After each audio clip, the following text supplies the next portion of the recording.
Саламатсыздарбы? Аты жөнүм Ыдрис Исаков, мен бүгүн Оштомун. Ушул Оштого кече сел болгон. Анан мен селден кийин келип отурам. Маселе мындай эми. Азыр жерлерде мынау өлкөнүн дээрлик бардык эле аймактарында сел болуп атат. Анан ошол селдердин бардыгы азыркы жетекчилердин дараметин сынап атат. Мурунку жетекчилердин компетенттүүлүгүнө баа берип атат десем болот.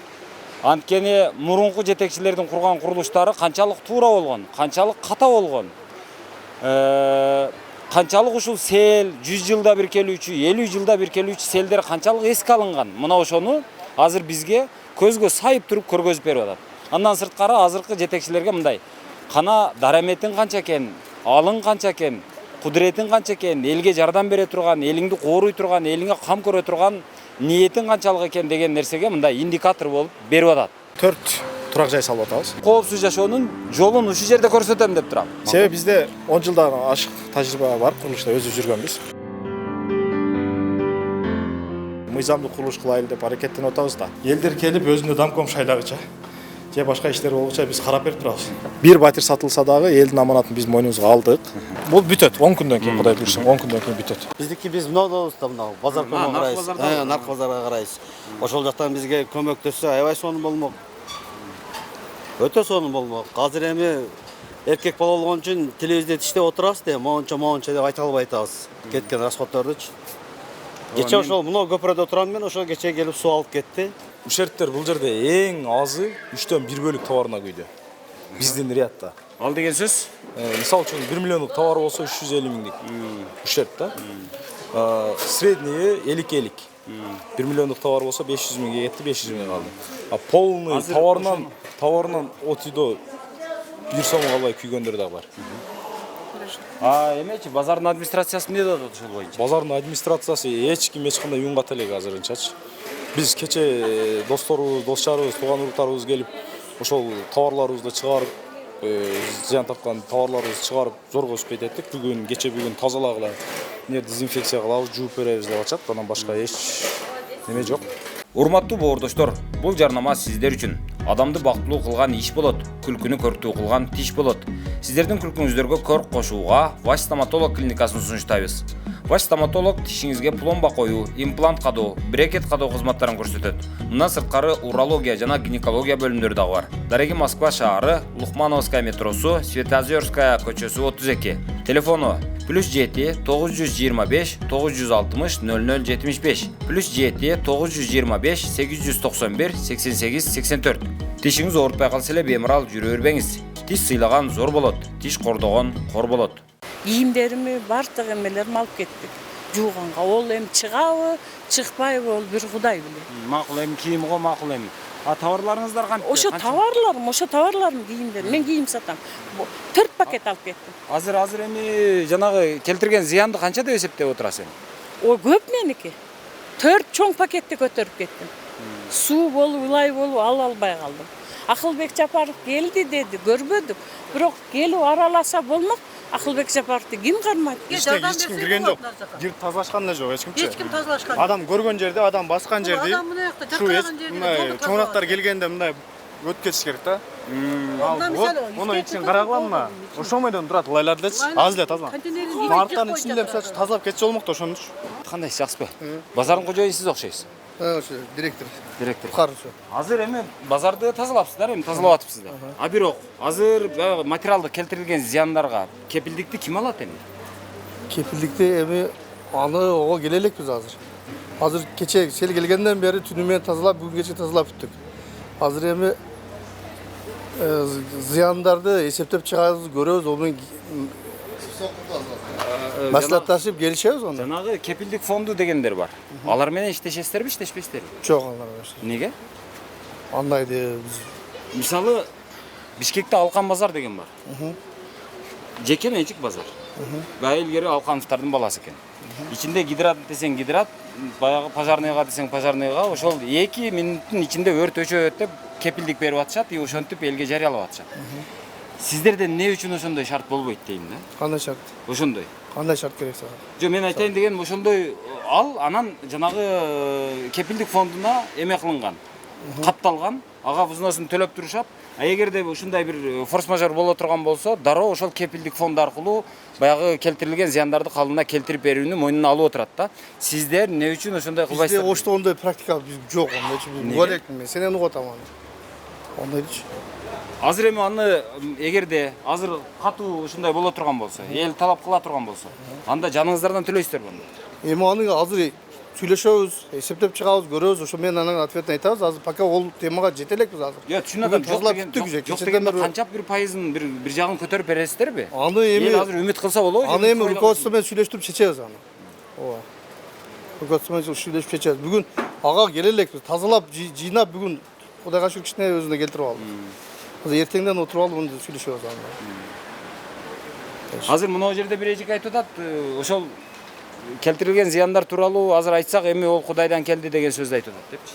Аны эми билбейм, бирөөнүн аргумент айтып берет да. Жо эми өзүңүздөрдүн соодагерлер да алар. Ооба, биздин соодагерлер, арендаторлор ошо. Азыр демек мен эч нерсе Пока бир нерсе деп айта албайм азыр. эч нерсе бербешиңиздер дагы мүмкүн. Эми руководствомен сүйлөштүрүп чечебиз аны. Пока ошондой. Пока Катуураак талап кылгандарды болбосо контейнериңе алып чыгып кет дейсиз. жок, бизде андай жок. Сразу алгындай сөздөрдү Чынында? Немерлат кезинде. Макул болуптур, жакшылаңыздар. Болуптур. Азыр бир кызыктай тенденция жүрүп атат элдин арасында. Айрымдар чыгып алып, элди ушул селге элди күнөөлөп атат. Элдин ыйманы бузулуп кетти эле. Элдин жүрүш турусу бузулуп кетти эле. Элдин ниети бузулуп кетти эле деп күнөөнүн бардыгын элге жүктөп атат.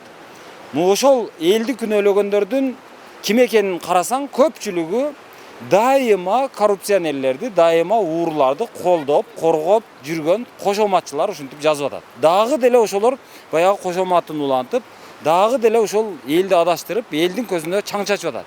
Мен айтат элем, өзү негизи биздей кыргызстандыктардай жакшы эл жок өзү дүйнөдө.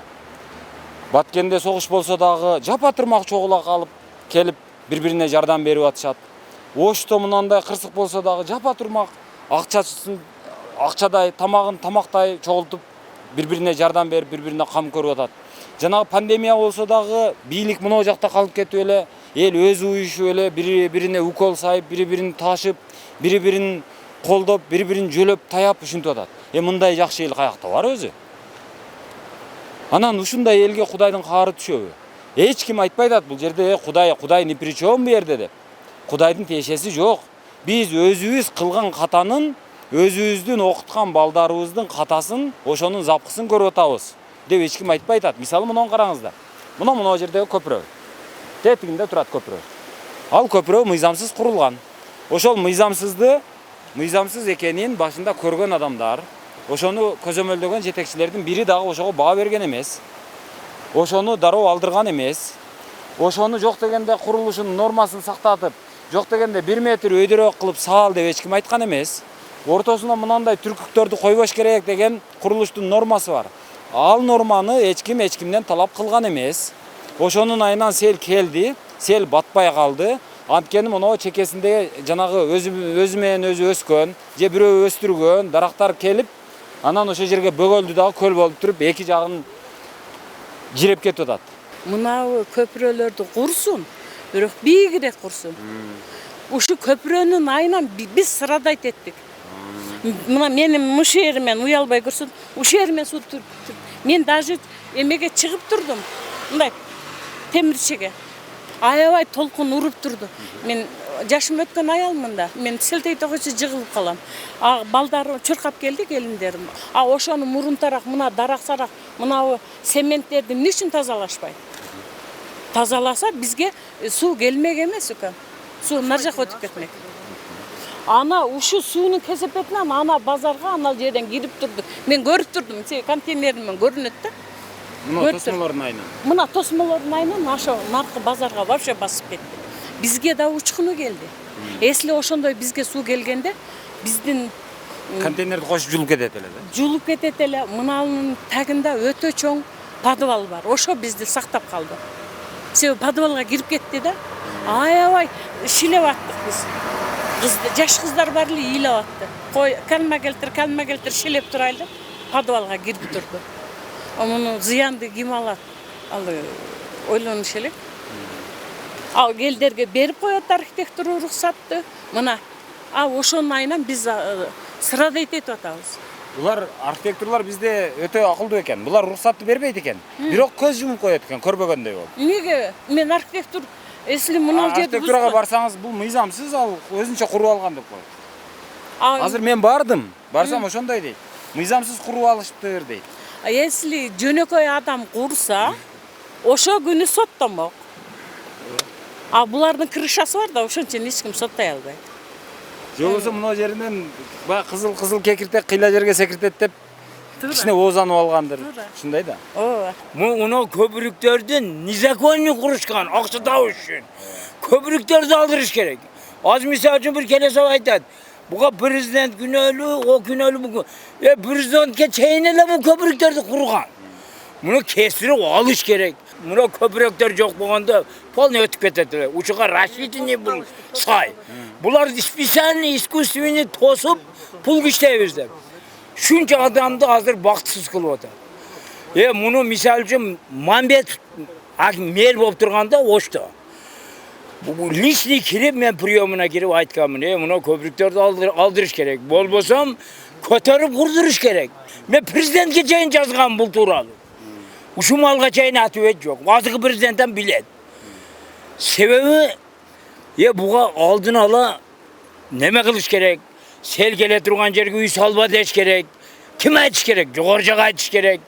Жер көчө турган жерге үй салба деш керек. Ким айтыш керек? Жогору жака айтыш керек. Сала берет деп берип койду үйдү деп. Азыр акча ташап койсоң, любой ишти кылып атасың. Ошо себептен азыр шунча адам, миң адам күйүп атат. Көбүнүн жегенин наны жок.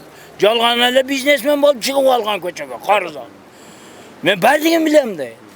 Эми ушуга күнөөлүү ким? Мына көпүрүктүн ар бир көпүрүккө ушу канча расход кетсе көпүрүктүн кожайындарына ташаш керек, частный көпүрүктүн кожайындарын. Ошолордун мойнуна илиш керек. Мойнуна илип төлөтүш керек буларды, сотко берип туруп төлөш керек, личный төлөш керек. Потому что 7-8 көпүрө курган адам илемат да. Эми Акбурага суу батпай калды, анан уже баштабады. Ады эле бийликти айтып атабыз, бирөөрдү жамандап атабыз, анан керек болсо айтып атышат. Эл бузулду, муну диний жакка да буруп атабыз да. Эми бардыгын Алла Кудайым өзү чечет кандай болуштучу. Бирок негизги нерсени айтып койгондо, ушул жаратылыш катаклизмдери боюнча биз илгертен бери ушуну эсеп кылабыз. Первый риск ответственность, второй риск ответственность, третий риск ответственность деп туруп илгертен 3-кө бөлүп койгонбуз. Бул 25 жылда, 50 жылда, 100 жылда кайталанып турчу стихийный чоң бедствиялар да. Буну илгерки эмелер, ученыйлар, окумуштар, инженер эсептеп чыгып далилдешкен. Эми 100 жыл келип калдыбы, 50 жыл келип калдыбы, аны биз билбейбиз, анын календары жок. Балким ошол 50 жылда келип калгандыр. Мына кече сел болду. Аны мен телевизордон да, интернеттен карап турдум. Мына бу Төлөкөндөн түштү дагы, түшүп келип туруп, Бөрү ата аркылуу өтүп, Акбурага толду дагы. Андан башка эме мына базарга өтүп кетип, базар дагы ызып атат. Советтер Союзунда ошол Мамикеевке бурулганда ата көпүрлөр коюлуп, чоң аңгел турат. Будан суу акпайт. Жазда бир арык суу агат да жок болуп кетет. Бирок мунун баш аягын барып, толорго чейин изилдеп келгенде, ошончо бир катуу жамуулар болгондо, ошо топтолуп кетип, ошо сел болгондо, ошо селди алып кетүүчү сел отводной каналды карашкан, үстүнө көпүрө коюп, Төлөкөнгө өткөзүп койгон. Ал келип туруп Араван-Акбурунский каналы кошулат. Араван-Акбурунский каналдын расчёту бул толуп калган жерлерин менен бетон жерин айтканда полный мощность пропускной жибергенде дагы бетондун жарым менен агат. Андан кичине көтөрүлөт. Калган запас турат. Бул запастардын баардыгы ошол Советтер Союзунда ошо селге расчётталган. Случай толук суу агып атканда сел келгенде ошорду пропускать этип ошорду и ошондой эле баягы Бөрү ата келип каналга урулуп атпайбы? Ашып кетип атат. Ашып Акбурга. Ал жерге да мероприятие колдонгон. Батпай калганда ошо эмени көзө уруп кете турган жери бар да, баягы каналга түшүп кете турган эме Акбурга. Эми көрбөйсүзбү ошол Бөрү атанын ээси өзү облук иштеген опытный баягындай тажрыйбалуу бала. Ошол жерге эч кандай сооружение курбастан станка гана кылып койгон. Билген, баары сел келип ошо ура турганынчы. Эми ошончо сел келди дагы, сел келип Акбурга түштү дагы, Акбурдан агып отуруп туруп базарга кирип кетти. Базарга кирип кетти. ошол ак буранын баягы русло деп коет, ошонун чекесине советосун курулган бетондор бар го. Ал дагы ак буранын пропускной способностуна жана селдер келгенде ошодон ашып кетпеш үчүн ошол бетондорду коюп туруп, ошондо эметип баягы подпоркаларды коюп койгон. Кечээки сел чынын айтканда ак бурага батты. Ак бура алып өттү. Эми гана баягы бир кичине базар жакка оонап кетти. Эми ал кичине колонна бар чамынды самындар келип туруп даракка оодарып алды. Бул эми стихияда боло турган нерселер да. Анан бул жерде кимдир бирлерди күнөөлөштүн деле кереги жок. Бирок эң негизги нерсе жыл сайын мероприятие колдонуш керек. Кандай? Ушунда баягында сел отводный каналдарды караш керек. Тазалап туруш керек. Жыл сайын болбосо дагычы буга атайын акчаны бөлүш керек. Анан кийин мына ушу ак буран чекесинде защитный зоналарды, селе защитный зоналарды караш керек. Мен ачыгын айтып эле коеюн. Сарыбашев ушу ана немени ак буран жегине белек кубитini куруп атканда кандай каршы сөздөр жазылды. Жээктин баарын тосуп койду, биз сууга түшө албай калдык, бул жерде демалчы элек, чардачы элек, жыргачы элек деп турчу. Onun правильный сделал. Руслону ал укрепить этип келатат.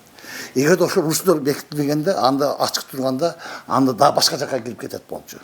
Ак буранын чекесиндеги руслосу жээктир сөзсүз түрдө мероприятияда туруш керек. Анан ал жыл сайын каралып аякындай биз мына өтмө көпүрөлөрдү кура коюп атпайбызбы? Же көпүрө ага камакторду коюп бир жер талкалаганбыз ушулардычы. Ошонун стойкалары барат дагы ак бурага туруп калат. Ал чамынды алып нерсе алып кетип кичине бар 6 секундта топтолгондо суну оодарып кетет. Эгерде ушуларды бирсире карап жапыс көпүрлөрдү жок кылып, алар болсо боло берсин. Только стойкаларды алып пролет 24 метр өткөзө турган болсо, мындача айтканда анча-мынча жаратылышында селдерге ак бура өзү туруштук берет, Кудайга шүгүр.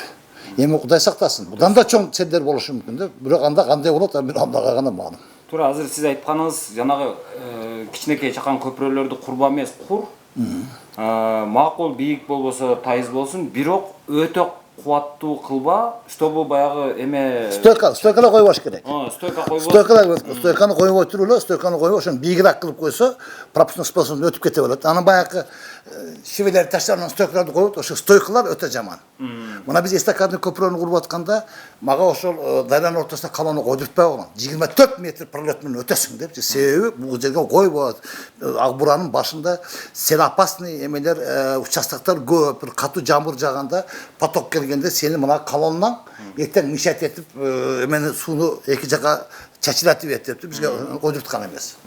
Коюлса дагы ал ошол баягы түркүктөр өтө бекем коюлбаш керек. Маселе коюлбаш керек. Коюлбаш керек. Түркүктөр суунун үстүнө түркүктөр коюлбаш керек. Эми азыр 24 метрге азыр ферма менен деле өткөзүп койсо болот, анын кыйынчылыгы жок. Бирок ошо түркүктөрдү коюбаш керек. Анан кийин эми бизде да неме болот да. Убактылуу деген бир законубуз бар. Ушу убактылуу деп эле анан кийин ак буранын чекесинен анан баягы 2 турба, 4 турбаны коюп анан сөөлө кылып анан чардатыштын кереси. Точно касается 24 метр ак буранын руслосунда эч нерсе болбош керек. Анан жанагы айтып атышпайбы? Мен ошого кошула албай атам да. Баягы ак буранын үстүндө мына жээктерге адамдар дарак эгип алды деген нерсеге. Эми сел болгондо дайым чамындылар болот, дарак болот. Адам экпесе дагы суу бар жерге дарак өзүнөн өзү деле чыгып калат. Болгону аны көзөмөлдөш эми бийликтин колунда да барбыр. Жоопкерчилик бийликте да. Эми бийликтин колунда дейбиз, бийлик көзөмөлдөш керек дейбиз. Эми ошол көзөмөлдөп туруш керек. Бийликтер бар да. Эми бийликте мындай да. Давайте ошол жерде бир келгенде эле мисалы үчүн мэрди чакырайбыз биз. Мэр иштебей атат, анан кийин вичилер иштебей атат деп элечи. Эми ушул ак бура каналын карап аткан ак бура управление арасында система деген бар да. Айланып кетейин. Мисалы үчүн бир камак коюш үчүн ушуларга барганда адамдар жалдырап атабы? Акарап коюп бердичи. Биз хозяинбиз. Биздин уруксат, ошо уруксат бергендер каякта карап атат? Именно мэр эмес, бийлик эмес. Именно специалисттердин өзүнүн обязанности бар. Именно ушул безопасность карап турган ошол араситин системаларда мына эмелер аболсен эмелерде атан специалисттер бар. Ошолор эме мероприятия колдонуп туруш керек. Айтып туруш, акчасы жетпейт. Местный власттан акча сураш керек. Жыл сайын сурап, аны титульный списокко киргизип, депутаттарга айтып деп доказать этип туруш керек. Анан бул жерде сразу эле неме кылыштын кереги жок, баягы шаар чоңдорго асылып иштинчи. Специалист бар атайын. Бул боюнча. МЧС бар. МЧСде специалисттер бар, сел отводдон немелерди, баягы сел опасный, опоз опасный, лавина опасныйды карап турчучу. Ошо специалисттер бир сыра карап туруп, мероприятия колдонуп, жазып, конечно, эме эш керек. Туура, өзгөчө кырдаалдар министрлиги мал ошондой мындай тобокелчилик бар жерлерди өздөрү карап, тизмеге алып, анан атап ошолорду бардыгын. Анан кайсыл жерде экенин белгилеп, анан жергиликтүү бийликке жанагы сунуштарды берет экен өзү үчүн. Мисалы, мына жерде дарактар бар экен, ошолорду алып коюңуздар, мына жакта арыктар бар экен, тазалап коюңуздар деген сыяктуу. Бирок ол аткарылбай эле кагаз жүзүндө калып атпайбы? Эми аткартышты, вот эми ошону кеп аткарышып атат. Мына биз машина базарды курганбыз го, дренаждарды казганбыз го. Дренаждарды казганыбызда бизге айткан, бир да дренажга дарак эгилбесин деген. Эмнеге дарак кармап калат дагы, суунун эмесин кармап калып, агызбастан өдөкө тебетте бизге дарактарды эттирген. Машина базарды азыр дренаждарды көкчөп басып, уже эме тал басып жатып калды. Эртең суу көтөрүлүп кетет. Мероприятия колдонуш керек. Анан эми бул жерде мындай да, ошол ар бир тармактын өзүнүн иштери, МЧСтики бар, областык бар, управление арамасын. Эми бир кызык нерсени айтып коеюн. Мен мындай эми жаман көрсүн да. Ар бир ишке ушу Абурага жакындап калабы, же болбосо кандай болобу, бир таратуудан барганда биз МЧСке барып атабыз, застройщиктер. Ана сел опасный жерлерди карап берип атат, дамбаларды карап атат, жакындаба деп атат. Бул жерде мен сел отводный каналым бар деп атат. Уруксат берди. Ошондой застройщиктер барып чачындар уруксатка барганда бардык закондор иштеп атат. Ал эми мероприятия кылдырып эртең селге, кокусунан сел жүрүп кеткенде ошо тазалап коелук, ошолорго мероприятия колдонуп коет дегенде, бул жактан бизде бир аз баягындай кандай десем, шалакылык бар. Түшүнбөдүм. Алар баягы уруксат берип атканда бүт закондорду айтат. Бул жерде сел отводой бар, бул жерге жакындаба, бул жерге барба, сел жүрүп кетет, мына жерде опоздно опасный бар, бүт мероприятия айтат дагы. Застройщиктер барганда почему все закондорду иштетишет дагы, ал эми мероприятия колдонуп ушулар тазалап коюшка келгенде вот это закондор иштебей калып атат. Жок, ошону мен азыр түшүнбөй атканым ошондо болуп атат. Булар баягы арыктар толуп калды, Тазалаш керек. жана башка дегенде ошол тазалаш деген маселе турат. Булар айтып атат, жергиликтүү бийлик тазаласын деп, жергиликтүү бийликке сунуш берип коюу менен гана чектелип атат. Мен ошону билейин дегеним ошол болуп атат. Аны ошол өзгөчө кырдаалдар министрлиги мал тазалап туруш керекпи? Же болбосо жергиликтүү бийлик тазалаш керекпи? Мен түшүнбөдүм. Эң туура суроо бердиңиз да. Бул МЧС булардын структурасы башка да. Булар өтө коркунуч, мамлекет тараптан өтө бир шаарлар үчүн бир эме кылып, селезащитный, опозащитныйлар болсо, ушуларга тапшырса, ушулар кылат да. Болсо бардык мыйзамдар жергиликтүү бийликке жазылган. Жергиликтүү бийлик жылда баягында планды түтүн эмени бекитип атканда, ошол жерде бир час ошондорду карап, ошо акчаны бөлүп коюш керек. Сөзсүз түрдө бөлүш керек. Анан кийин баягы жылда планды кабыл алып атканда, кокуйнанат асфальтка, ана депутат келди, асфальт сурап атат, мына депутат келди, байна сурап атат, мына депутат келди деп ошого таркатпастан, хотя бы ошо бюджеттин бир 5%, 3% ушундай баягында мероприятия колдонуш үчүн бөлүп койсо, бул сөзсүз аткарылат. Ошо МЧС кат жазганда, кат жаздырбай туруп эле өзү аткарып койсо, ошо титулду аткарыш керек. Муну талап кылган адам жок. МЧС жазып койду. Болупту, МЧС жазабы, бирок МЧС иштеп турат, баардыгын карап турат. Кат жазуу менен ограничить этип калабыз да. Ушул катты жазып аткарбай кое турган болсо, прокуратурага берип койсун. Прокуратура үч калгандан көрсөтөт баардыгын. Неге аткарылган эмес, неге мындай болгон эмес деп. Бул өтө деле кыйынчылыгы жок. Просто бир аз унутуп калабыз, бир аз шалакылык кылып атабыз да. Анан шалакылыктын кесепети ушундай стихийный бедствие келгенде, анан кийин ким күнөөнү издеп жүрөбүз. Боптур. Акбуран чекесинде дарактар бар экен. Акбуран чекесинде эмелер бар экен. Курулуштар бар экен.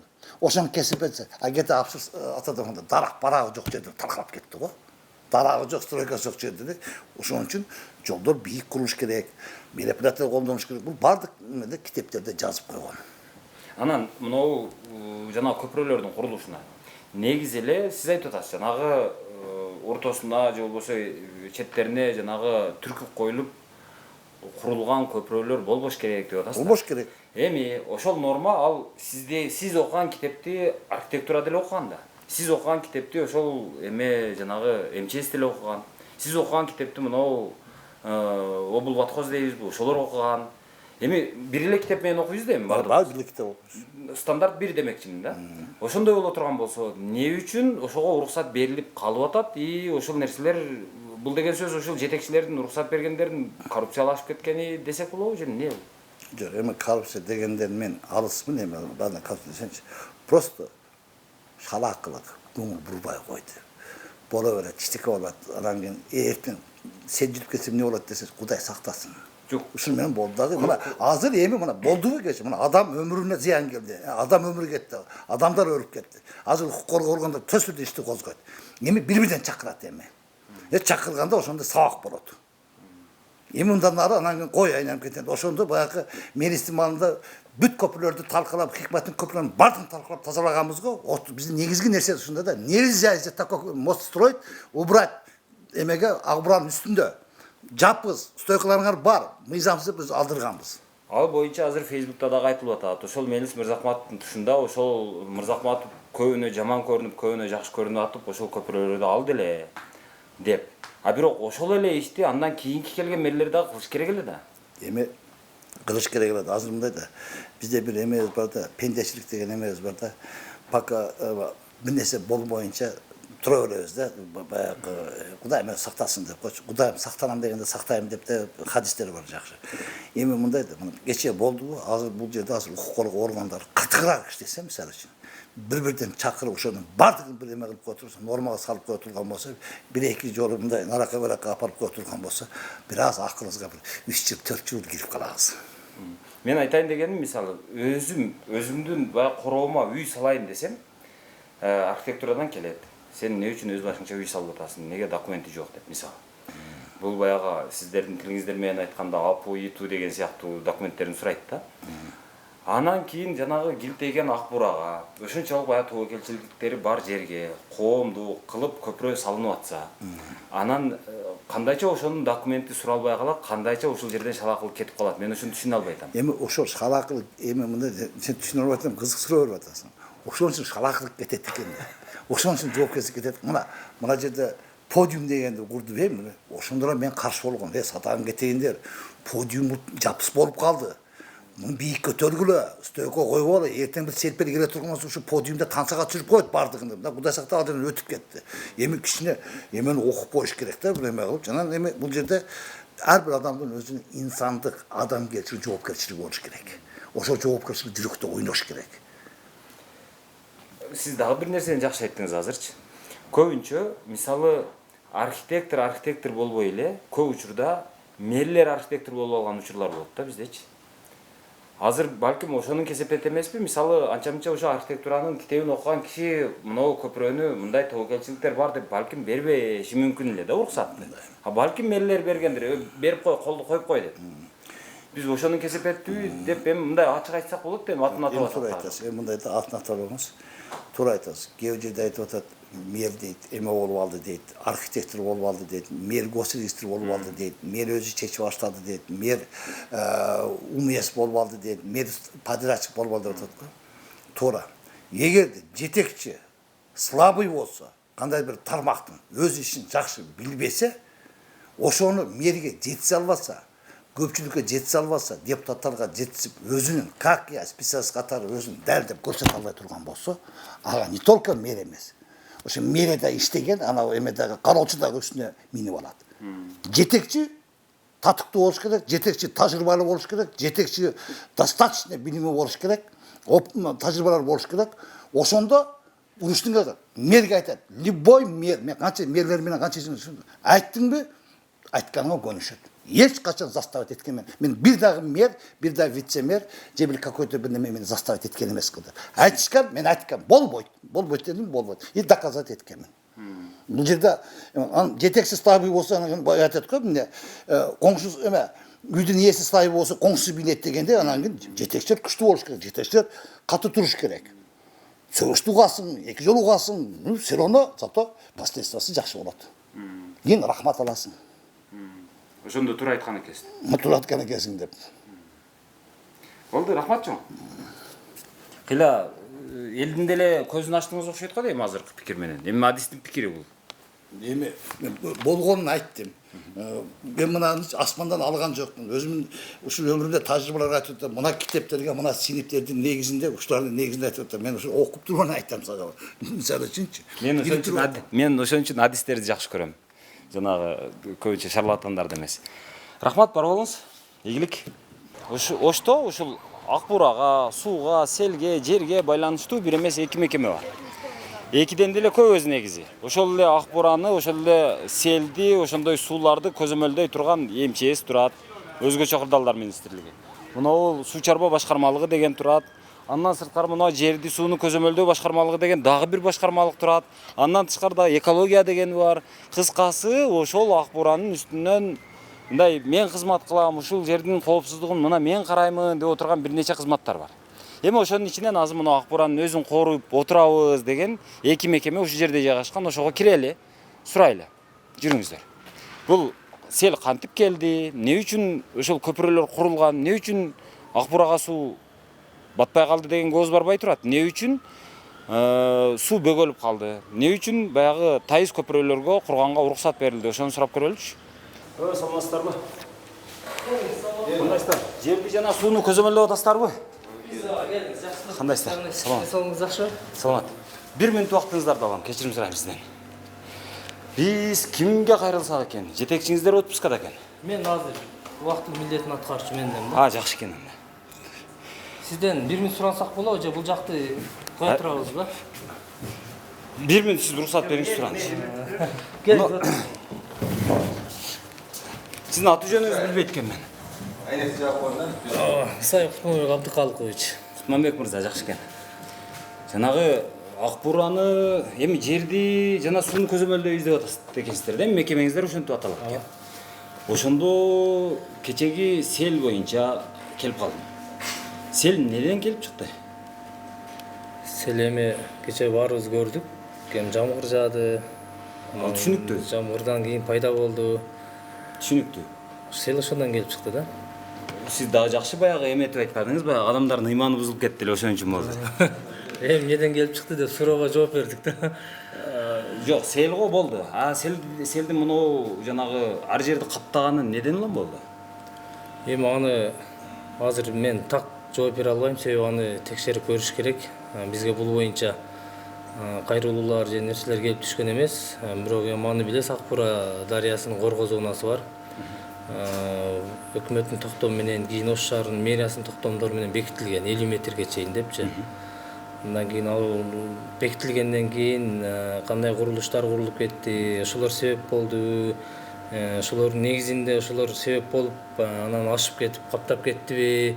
Ошолорду эми текшерүүн көрбөй туруп азыр айта албайбыз. Эми кече болду, эми караш керек да, аны карап туруп анан толук кандуу мындай болуптур да. Действительно мына жерде мына курулган курулуштун айынан же мына курулган көпүрөнүн айынан ашып кетиптир деген жыйынтыкты бере алабыз. Дага чейин айтпай туруп, азыр кыйын көрбөй турупчу. Азыр көрөлексиздерби сиздер? Жок.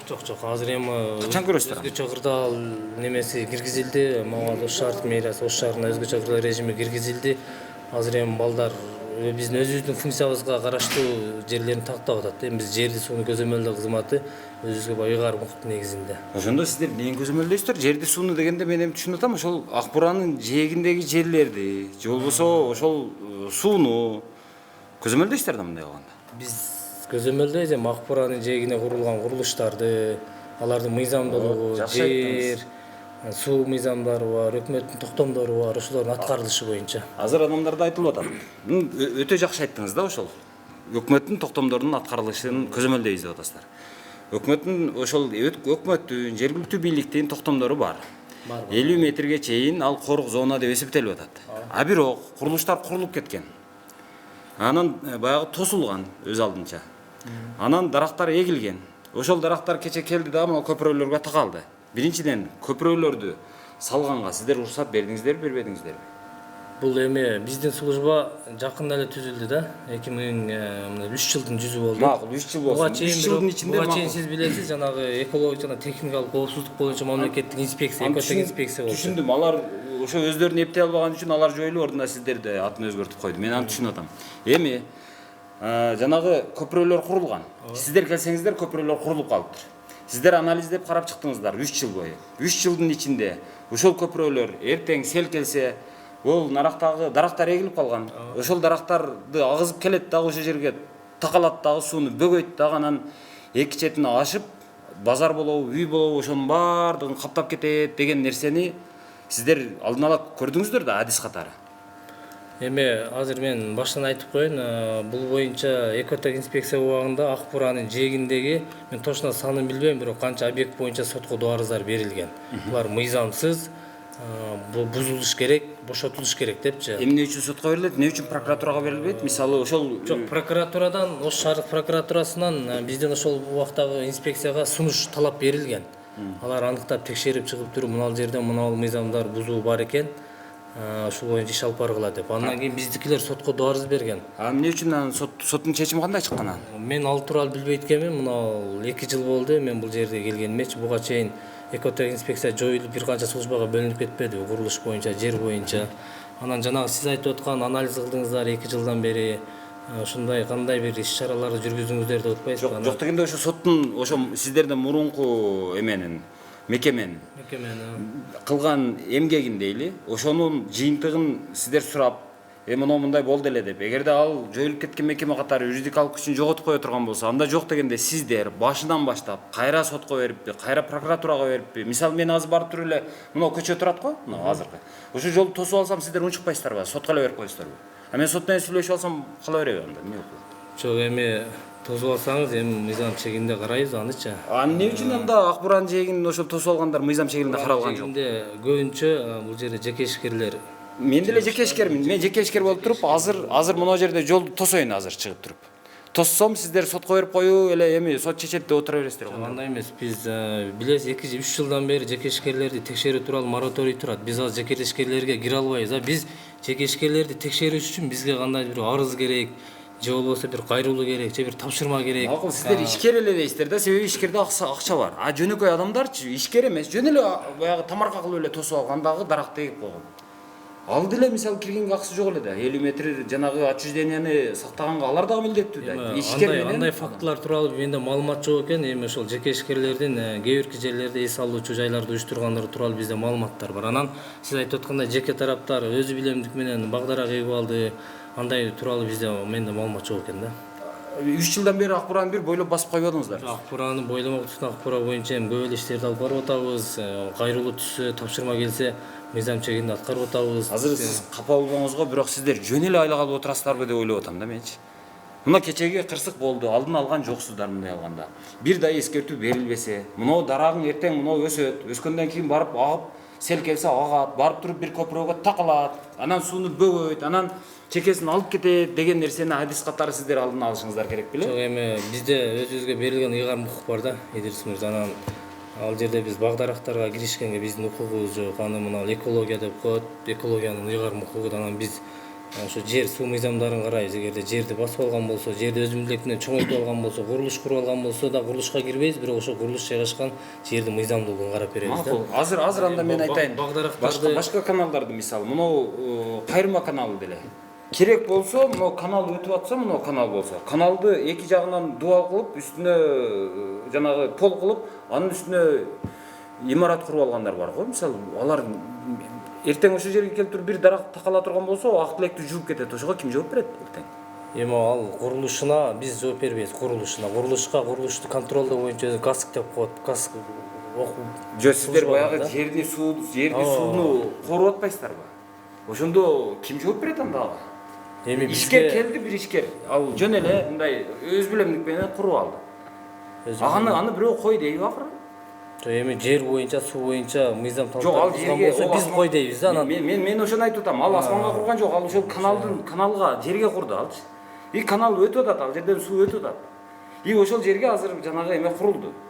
Эми ошо куруп алган адамдын иш кагаздарын көрүш керек да. Аны ким качан көрөсүздөр анда ошо? Эми бизде бир нече жылдан бери көрдүк. Бир нече жылдан эмес, бизде дагы баягы пландар бар, арыз каттар, кайрылуулар бар. Область бизде шаар башка, область башка эмес, регион бир да.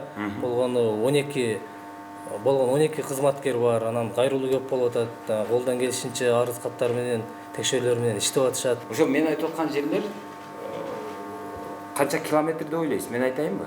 ашып кетсе ушул жерден 3 километр чыгат. Кайырма 3 боюнча километр, ооба, кайырма канал. 3 километр. Эгер машина менен барсаңыз, жөө барсаңыз андан да жакын болуп калышы мүмкүн. Андан кийин ал ошол кайырма каналдары кайсыл мына областтык суу чарба башкармалыгыбы же райондук суу чарба башкармалыктын балансында турабы, ал ишканаларга жылына бир жолу неме жүргүзүлөт, пландуу текшерүүлөр жүргүзүлөт. Ошо текшерүү жүргүзүлгөндөгү кызматкерлердин жазган актыларын көтөрүш керек. Ошол жазганбы, ошол именно сиз айтып аткан маселелер боюнча же жазбай өтүп кеткенби, аны караш керек да ошого. Ага бир аз эми азыр таап бериш кыйын, бирок кайра неме кылсаңдар Эми алгы азыр сел болгон жок азыр. Эртең ошол жактан сел боло турган болсо, анда ушул нерсе көтөрүлөт. көтөрүлөт. Анан прокуратура келип текшергенде, жок эле дегенде шалакылык боюнча сизге деле иш козголсо керек ошондо. И ошого даярсызбы? Жок, эгерде биздикилер текшерилип, ошондой мыйзам бузууларды жазбай койгон болсо, аныкталган болсо, эми жооп берилиши керек. Макул, текшерилген болсо макул. А текшерилбеген болсочу? Текшерилбеген болсо эми бизде жанагындай мониторинг жүргүзгөн учурлар болот, эми аныктап атышат. Жок, анда жакшы экен да. Биз ал жерди көрбөппүз, текшербеппиз деп койсоңуздар кутулуп кетесиздер. Жок, антип айта албайм. Эмне үчүн текшерген жоксуң деген маселе бар да. Эми бизде мен азыр айтып атам го, бизде кызматкер айбагандай аз да. Аз анан макул, ошондо деле. Ал жерде азыр болгону бир 4-5 эле отурат, область шаар боюнча. Калгандары Алайда, Чоң Алайда, Мен ошон түшүнүп атам, бирок бир эле киши бир күндө 1 эле километрден караса, ал ошту жөн эле тим эле зыңгыйтып койсоңуз болот да. Бир киши бир эле, могу 4 кызматкер эмес, бир киши бир күндө 1 километрден караса, 100 метрден караса дагы азыр канча 365 күн барбы? 365 күндүн ичинде канча 365 канча жок эле дегенде бир 35 километрди тазалап саласыздар да. Эми бизде мен айтып атам, ошол кызматкерлер болушунча иштеп атышат. Болушунча иштеп атат. Анан азыр мына сел айтып атасыз да, сел бул көпүрөнүн курулганын сиз деле жакшы билесиз. Бул мен билем, бирок мен адис эмес адам катары, буга уруксат берилиптир да, демек ушул нормалдуу эле экен да деп ойлойм да. Жок, ошонун уруксат берилип же берилбегендигин биз текшерүүнүн жыйынтыгында гана айта алабыз. Анан биз жөн эле барып туруп, мына документтериңди алып келчи, сени текшерем дегенге бизге дагы мыйзам жол бербейт да. Анан эми эле курулуш бар экен бул жерде. Анда сиздердин эмне керегиңиздер бар анда? Барып текшере албасаңыздар, тиш жок болсо. Эми азыр кичине мораторий болуп атат ишкерлерди текшерүү тууралуу. Азыр мен барып эле алып келген документтериңди алып кел, сага өткөн көпүр экен деп, мисалы үчүн ал жердеги бир кафе бар болчу, эмне Золотой дракон дегенби. Андай кылсам анда менин үстүмөн да жазышы мүмкүн. Мына эч кандай мага уруксаты жок, же кайрылуусу жок. Же мындай келип мени текшерүү иштерин жүргүзүп атат деп. Анда мен жоопкерчилигим бир жылда бир жолу жок дегенде пландуу текшерүү болобу? Пландуу текшерүү башта бар эле, азыр ошол алып койду да. Мораторий негизинде арыз түшөт, кайрылуу түшсө, ошол негизинде биз экономика министрлигинен текшерүүгө уруксат алабыз. Эмне пландан тышкары. Анан аныктап анан айта алабыз да. Жок дегенде ошондой көрүнүктүү фактылар боюнча жок дегенде бир 5 уруксат аласыздарбы бир жылда? Бир жылда канча уруксат аласыздар экономика министрлигинен? Ал боюнча мен азыр журналды карайм, 5тен көп да. 5тен көп болсо мындай же кандай баягы леви чыга турган эле жерлерди текшерип коюп анан жок, бизде андай нерсе жок да. Бизде азыр жок дегенде моралдык бир жоопкерчилик сезип атасыздарбы? Мисалы, могу кырсык болду. Жанагы 4 адам каза болду, ушунча адам жабыр тартты, канчасы ыйлап отурат азыр товарлар эме болуп. Ошого ким жоопкерчиликти кимдир бирөө алабы эми? Эми буга чейин ошол көпүрө эгер жаңы курулуп баштаса биз барып туруп бизге керектүү ыйгармдыктын негизинде керектүү документтерди уруксатын барбы жокпу сурап алалы эми. Бул мен аны түшүнүп атам, бирок азыр 10 жыл, 15 жыл алдын курулган экен, ага чейин бизде. Бирок сиздер билесиздер да, эми мындай кырсыктар баягы 20 жылда, 50 жылда, 100 жылда кайталанат да эми. А сиз каяктан билесиз азыр мына ошол баягы бир 100 жылда бир кайталанган селби азыркы, же 50 жылдагысыбы, же бир 30 жылдагысыбы билбейсиз азыр? Жок, ошого мен айтып атпайм. Эгерде мындайдын алдын ала билгенде биз уруксат алып же бирөө бир жолун таап барып текшерип кармакпыз да. Эми мында бул өзүңүз жакшы билесиз, бул жок жерден бир жарым сааттын ичинде жамгыр жаады, сел жүрүп кетти. Ооба. Вот ошон үчүн ошол нерсени жөнөкөй адам билбейт деп окуган, диплому бар, адис деп анан сиздерди ушул жумушка дайындап, анан кийин айлык берип отурабыз да биз. Баса сиз өз дипломуңуз кандай? Эмнени окугансыз ошондо? Мен юристмин, юриспруденциямын. Ушундай да. Юристтер келип алып ушу экологияны эме кылып отурасыздар да, макул эми. Ошонун кесепети. Өзү баягы квалификация ошону талап кылат да эми, баягы ишке алып атканда юрист, жер, башка боюнчачы.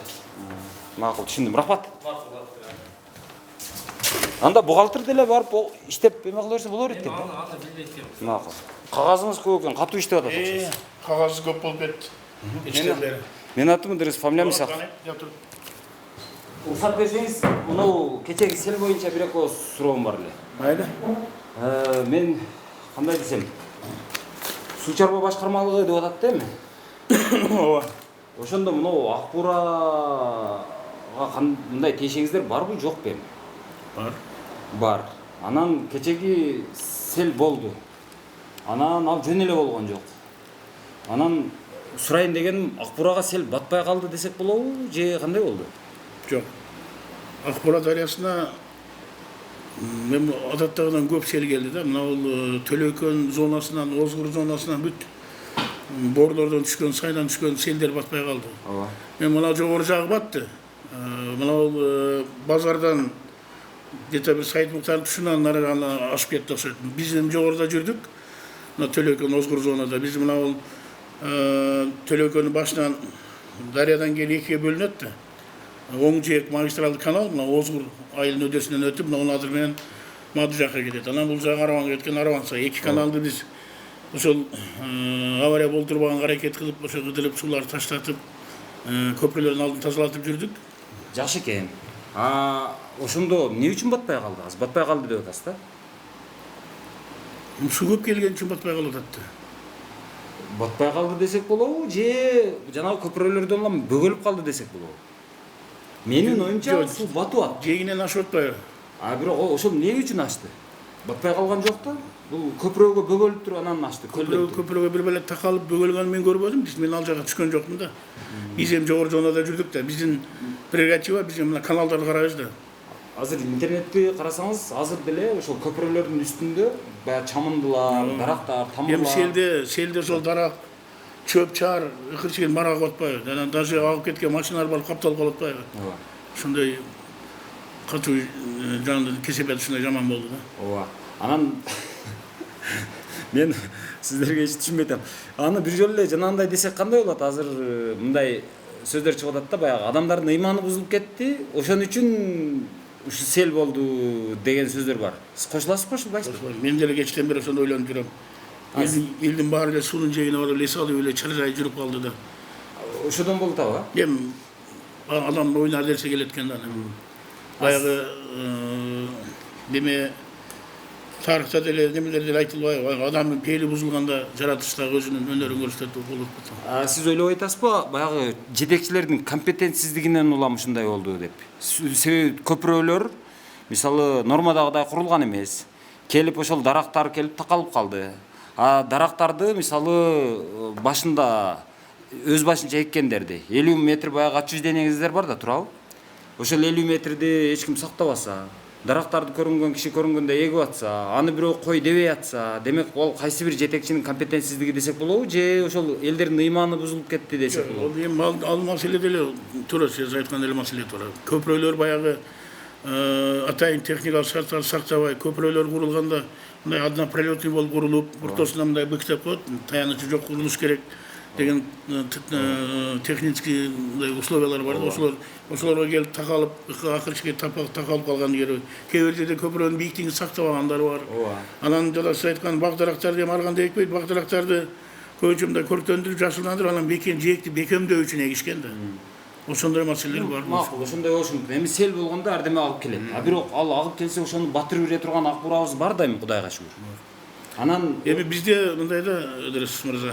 Бизде биз оны кечтен бери биз ойлоп атабыз, эми мындай канча суу келди, өлчөгөндөй мындай мүмкүнчүлүк жок, бирок салыштырмалуу, например, мына Юго-Востоктогу көпүрөнүн очкосун өлчөп, анан примерно мынча скорость менен өттү деп, өзү Ак Бура дарыясынын баягы 100 жылда бир келе турган расход бар да. Аны графиктен көрөсүз, аны тартып койсоң деле болот. Эң бийик болуп турат, көп 345 куб. 100 жылда бир келе турган ушундай 1% расход деп коет. Бирок кечээ андан деле көп келди окшойт. Мен мына Ак Бура дарыясына байланышкан ишканаларды көп эле иштедим. 93-жылы бир ушундай катуу сел болгон. Биздин жогорудагы жана Мамакеевдин үстүндөгү платинанын щитин кайрып кеткен, кечээ дагы эки щитибизди кайрып кетти. Ошондой кечээден бери мына өзбекстандык коллегаларыбыз да чыгып атат. Азыр мына МЧСтен биздин мына ак жазып отурушат инженерлерибиз. Эми канча актыга канча куб суу келди. Эми ориентировочно бир 350 куб суу келди го деп атабыз да. Акбура дарыясынын 1% эң максималдуу расходу 345 куб.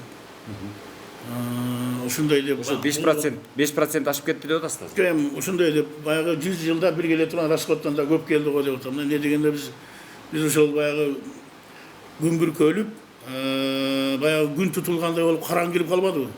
Ошо немелерде машиналар фар жагып жүрүп калды. Азыр Мынчалык тез жамгырды мен көрбөдүм. 10-15-20 мүнөттө ушундай заматтан эме болуп кетти да. Эми бирок сиз жетекчисиз да. Анан кийин илим менен эсептешесиз да. Илимде ошол 50 жылда, 100 жылда болуп тура турган ушундай кубулуштар бар да. Ал каралган. Ушуну айтып атпаймынбы? 100 жылда бир келе турган расход. Ооба. Анан бирок ошонун алдын алып, көпүрөнү бийигирээк куур дегенге сиздердин билимиңиздер дагы, компетенцияңыздар дагы жетиш керек эле да. Эмне үчүн анда көпүрөлөрдө ошол мисалы ошончо көпүрө турат. Бардыгы көпүрөнүн мөгөлгөндөн болду. Бир күнкү Ноокаттагы дагы ошондой болду. Ноокатта мисалы көпүрө турат. Ал о илгери Союздун маалында курулган экен. Аны бир шахтер келип туруп, ошол жолго тегиздейм деп атып, үстүн бир 6 метрге чейин көтөргөн. Засып кылган. Анан баягы жерге келди. Анын баягы мындай чучуктай болгон кичинекей көзү калыптыр.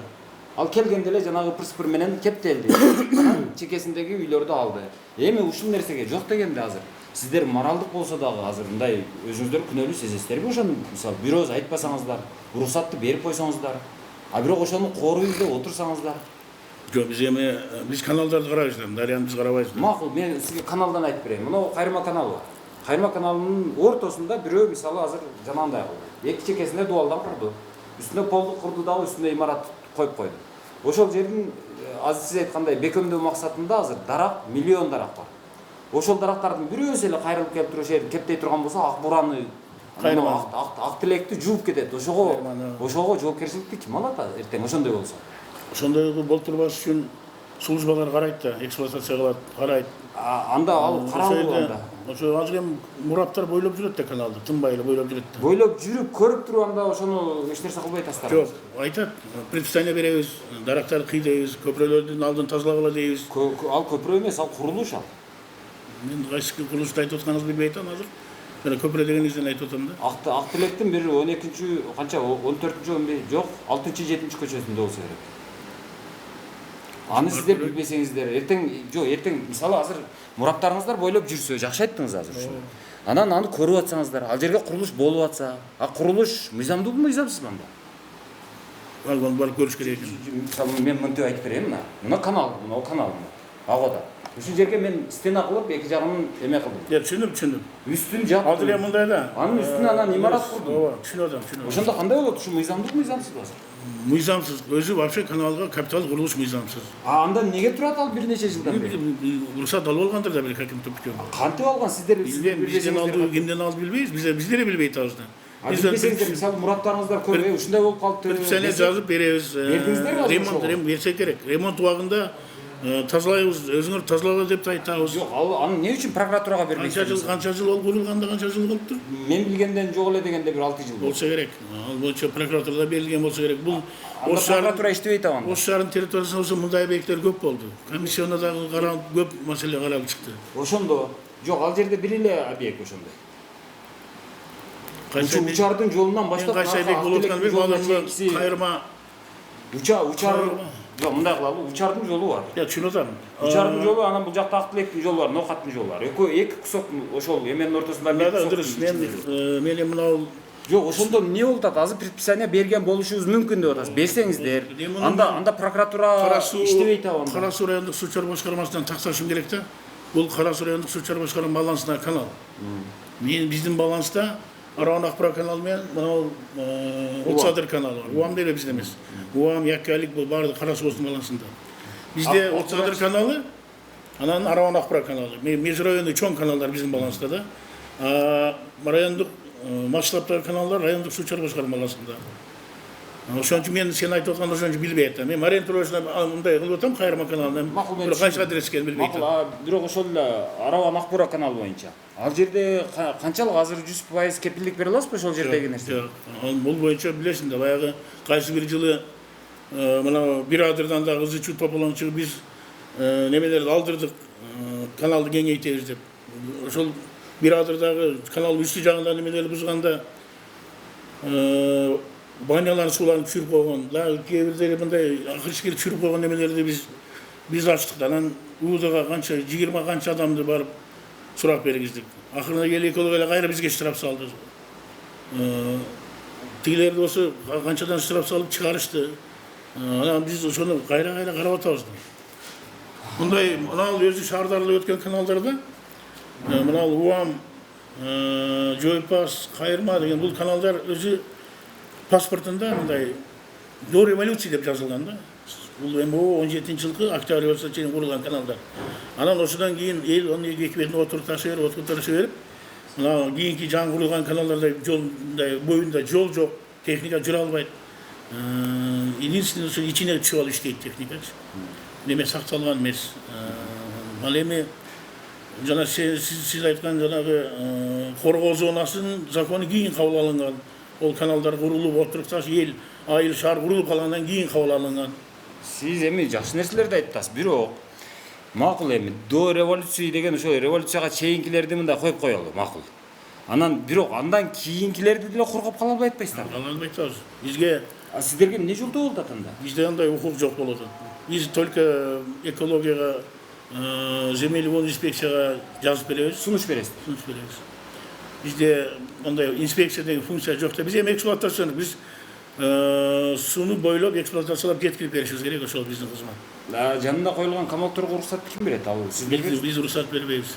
Такыр. Бизден текстовый алат.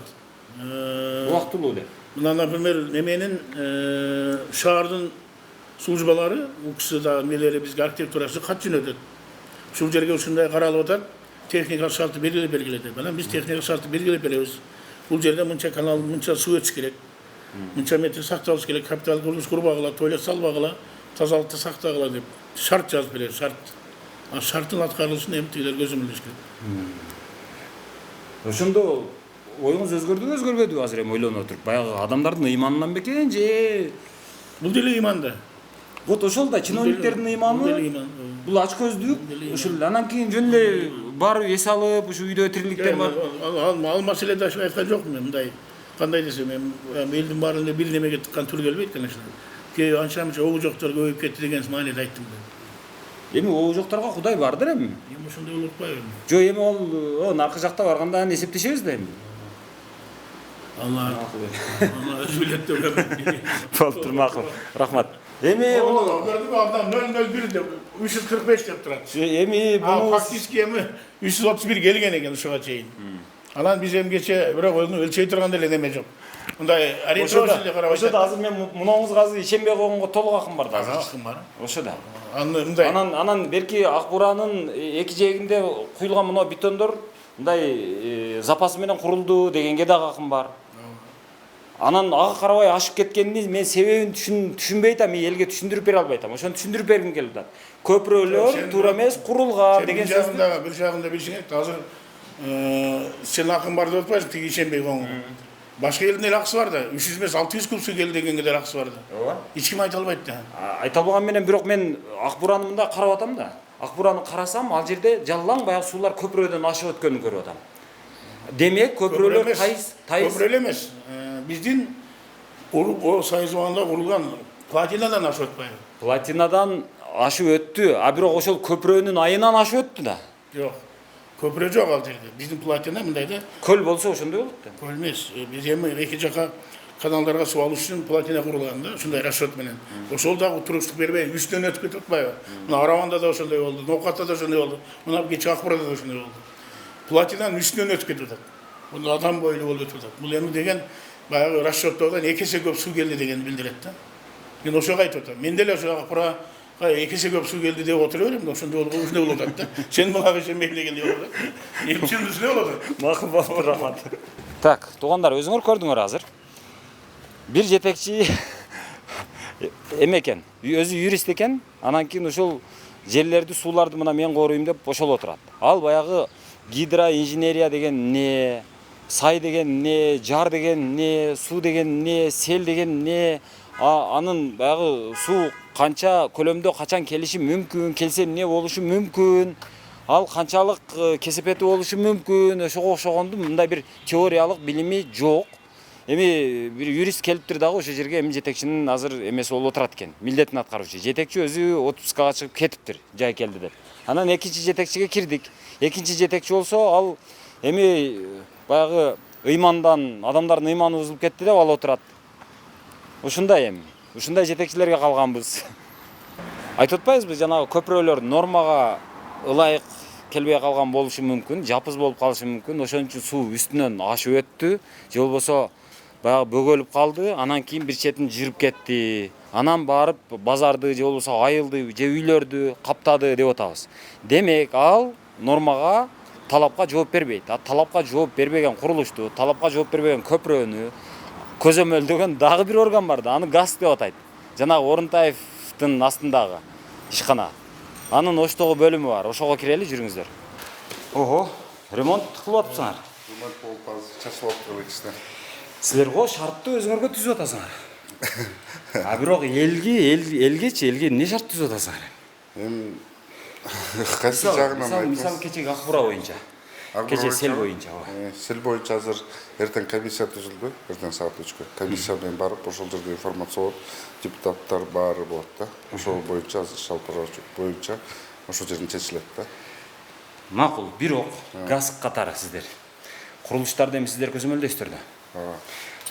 Кечеги сел Акбурага батпай калды десек болобу же кандай? Эми сел боюнча мен специалист эмес экенмин.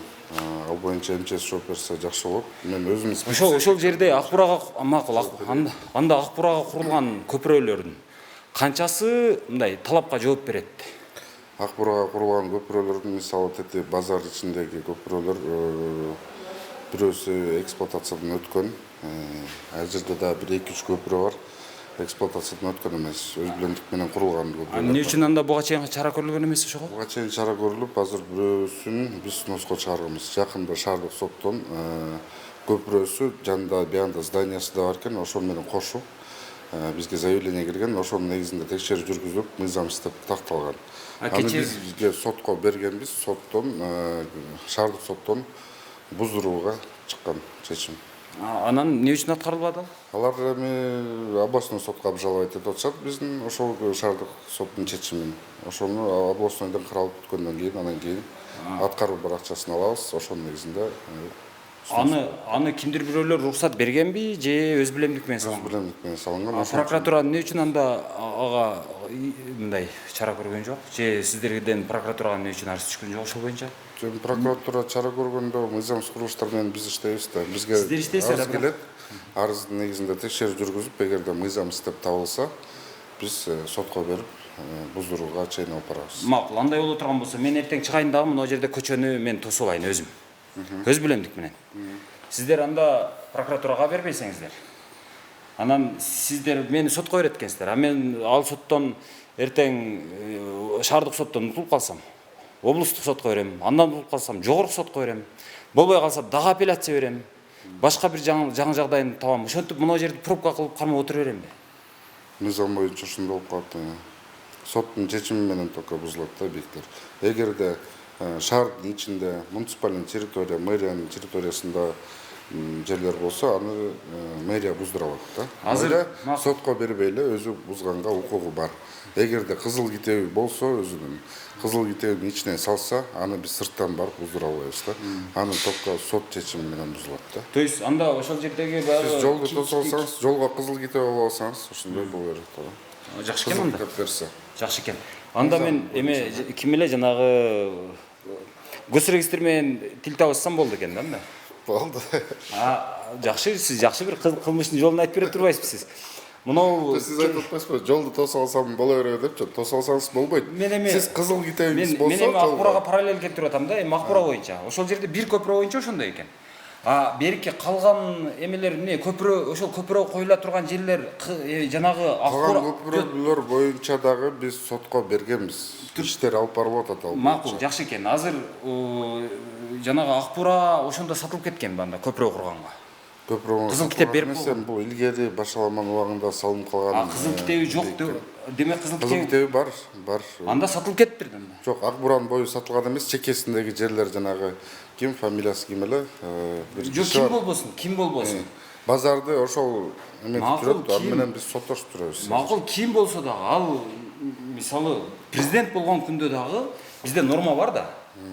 Жанагы акбуранын өзүнүн отчисленияси бир бар. мостко уруксат берилген экен. Ал боюнча бир мостко. Ошол мыйзамдуу берилгенби ошол?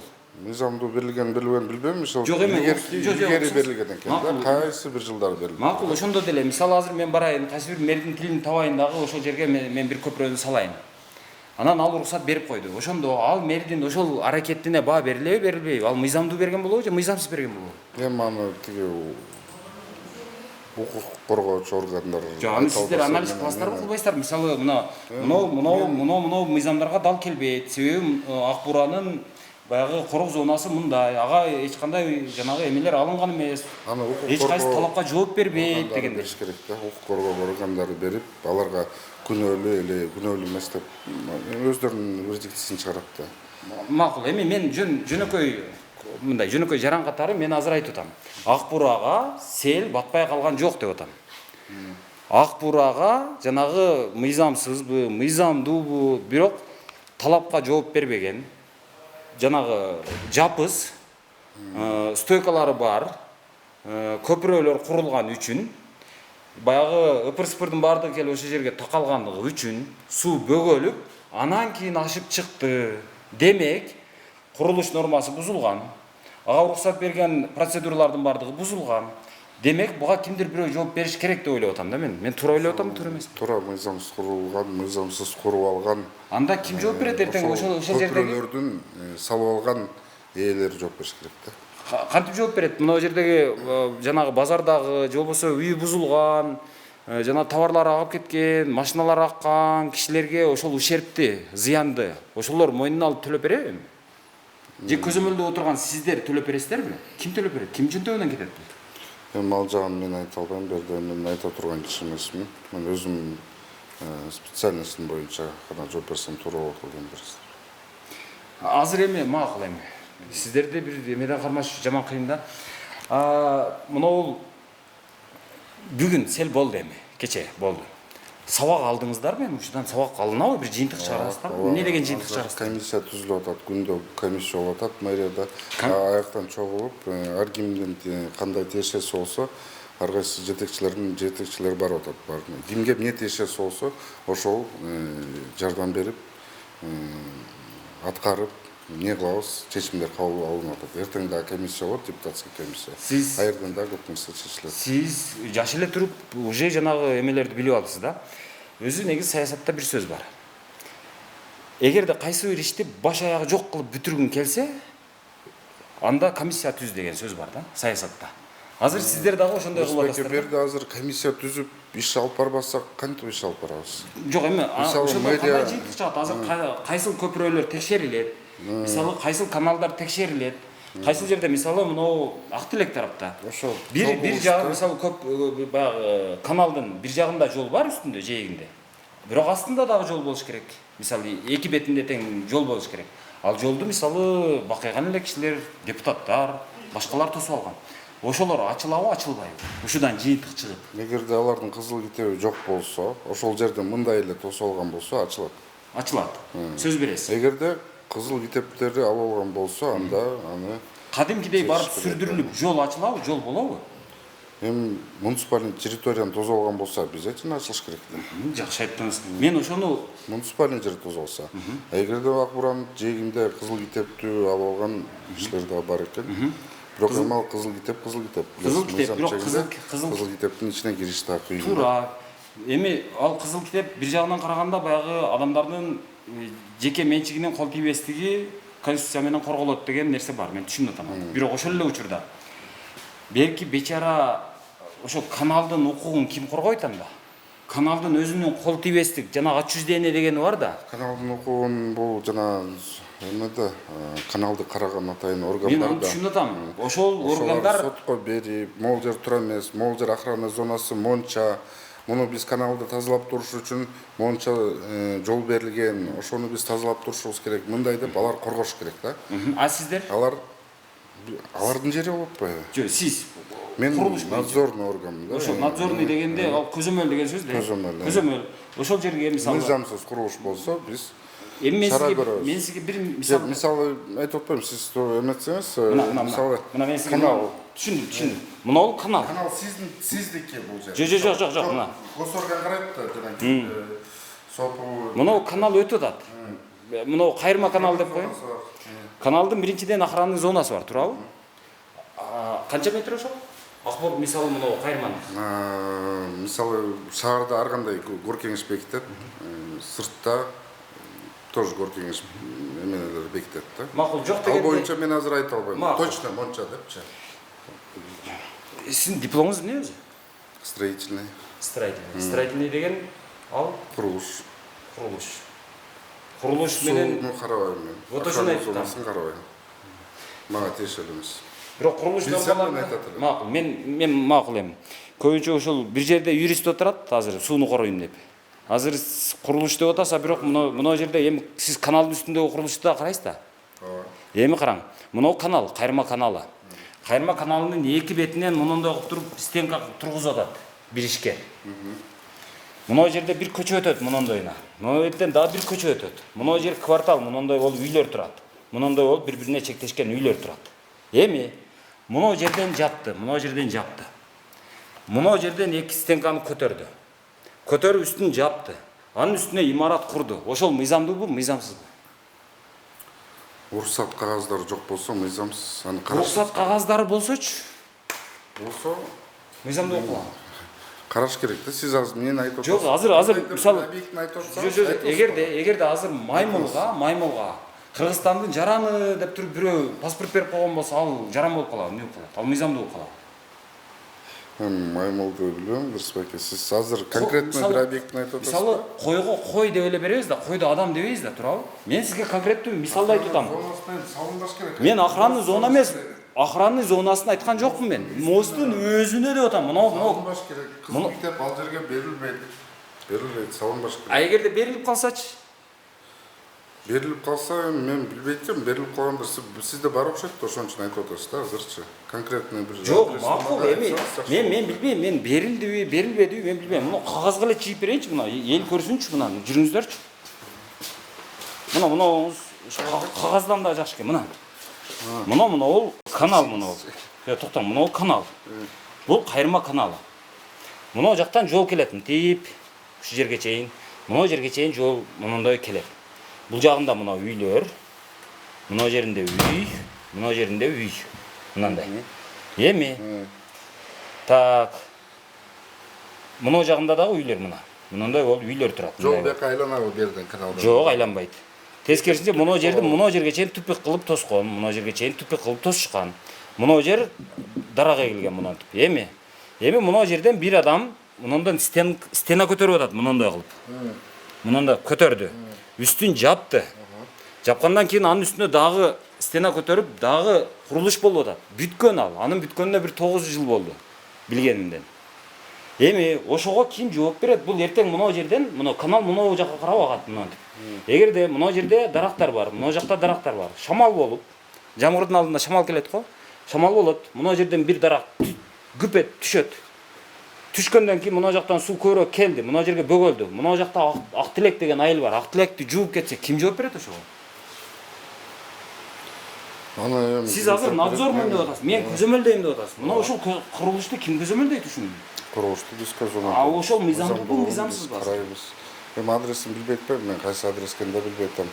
Эгер сиз айтсаңыз, мен барып текшерет элем да. Бул кайырма каналы? Мына жакта, мына учардын жолу, мына жакта эменин жолу. Мына айланып келип туруп мындай түшөт. Ошондо мына нокаттын жолу. Эгерде ушундай строение бар болсо, биз обязательно барып карайбыз. Аны бир күндө жок кылып кое албайт да. Кааласаңыз азыр барың. Кааласаңыз мен машина менен азыр мени менен барып азыр машинада. Мен алып барып көргөзүп келейинчи ошону. Жок, мен барып келем. Барып обязательно сизге информация беребиз. Мага информациянын кереги жок. Бул нерсе мындай да. Бул мыйзамдуу же мыйзамсыз. Эгерде мыйзамсыз болсо, мен сотко берип, сноско берип, аны мыйзам чегинде бирок эми карап туруң. Кантип бул мыйзамдуу болуп калат? Эгер мыйзамдуу болсо. Эгерде каналдын үстүнө кантип стена кылып туруп жанагы үстүнө курулуш куруп болуш керек экен илгери. бул бир эле факты, азыр мен билген бир фактын айтып атам, азыр мен кезиктирип жүргөн. А бирок кечээ Ак Буурада ошого окшогондой көп эле нерселер болгон да, ошонун айынан ушундай болду да. Эми буга ким жооп берет дейм да? Мыйзам чегинде иш алып барабыз. Мыйзам чегинде Биз андан да ашып кете албайбыз да. Мыйзам чегинде иш алып кээде барабыз. Текшерели. ашканда аш эле кетип тастаган мисалы. Ашканда эмне кылып ашып атабыз? Мыйзамсыздын буздурганга аракет кылып сот менен иштеп атабыз, сотторго берип атабыз. Сотко чейин эле бузуп салып атпайсыздар. Мисалы мынау кызыл мыйзамсыз менин оюмчачы мисалы. Сотко чейин муну тиги Жок, мисалы мынау канал болсо болсо такап атасыз да. Ооба, А каналдын ээси эмне кылып атат? Ушуларга уруксат бергендир. Мен азыр бардым. Барсам биз Может, билбейбиз. бергендир. Биз билбейбиз дейт. Бергенбиз деп атат. Сиз айтып Жок, макул атасыз, берсин. атасыз. Берген болсо. Бергенде случайлар бар да. Макул Мен берсин. ошон үчүн айта албай атам. Мыйзамсыз или мыйзамдуу. Айланайын. Макул берип койсун, макул. А берген кишиге мыйзам барбы, жокпу? Берген кишиге эми аны тиги Анын мындай орган вот ошого органга ким арызданат? Ал канал бечаранын жаны жок экен, ал чыгып алып, ой, мени алып берип койду деп барып прокуратурага арыз жаза албайт экен, ал каналчы. Кимдики? Мисалы, могу жердин ээси сууну караган орган бар да. Ошолор бериш керек да. Караш керек. Мондай нерселерди салдырбаш керек. Суу. Алар может заключение берип койгондур, может уруксат берип койгондур временно депчи, монча жылга деп. Кайдан билет? Ошон үчүн айта албайт. Ошондо дагы временно деген жерге капиталдык курулуш курганга уруксат барбы, жокпу? Жок. Ал капиталдык курулуш да, бетондон курулган нерсе капиталдык болобу? Жердин ээси мисалы карап, могул жерде мондай болуп атат. Биздин эме жетпей атат силерге, бизге кат менен кайрылыш керек эле да. Мондай курулуштарды куруп атышат. Биз тазалай албай атабыз, монтап албайбыз, бизге препятствие болуп атат. А жердин ээсинин оозу майланып калсачы? Ал өзү сатып атсачы балким. Ал бирдемесин алып коюп, бир койду бир чайханада отуруп, Ак Бууранын жээгинде, бир сөөрүдө отуруп чардап жеп алган болсо, кантип айтат ал сиздерге аны? Айтыш керек, мал айтпаса эл айтат. Элде мен айтып атам, мен айтканга чейин 9 жыл өттү. Ага чейин мен экотехинспекцияга келгем, эч ким эч нерсе кылган эмес. Азыр эми муну сизге айтып атам. Кылбаса азыр биз кылабыз да, кылабыз. Сиз айтып атасыз, биз обязательно текшерүү жүргүзүп, архивдерге запростор берип, бул бир эле факты. А бирок мен негизи эле масштабтуу түрдө эртең комиссия болот экен, ошодон кандай жыйынтык чыгат, анан эмне чаралар көрүлөт. Ошону түшүнбөй атам. Ошону комиссиядан барып чечилет. Компенсация маселесин макул эми сиздер карабайсыңар. Жок дегенде ушул нерсе кайра кайталанбаш үчүн. Ушундай нерселерди кайталанбаш үчүн биз мыйзам чегинде эгерде мосттор мыйзамсыздар болсо, биз обязательно текшерүү жүргүзүп, штрафтарын салып, то есть мыйзамсыз деген бул курулуш нормаларына жооп бербеген курулуштар болгон болсо, уруксат кагаздары жок болсо, мыйзамсыз болуп эсептелет. Уруксат кагаздары болсо, мыйзамсыз мыйзамдуу болсочу мисалы. Эптеп эле мындай да, эптеп эле зордоп алып келип туруп никелеп алдым деп коеюнчу.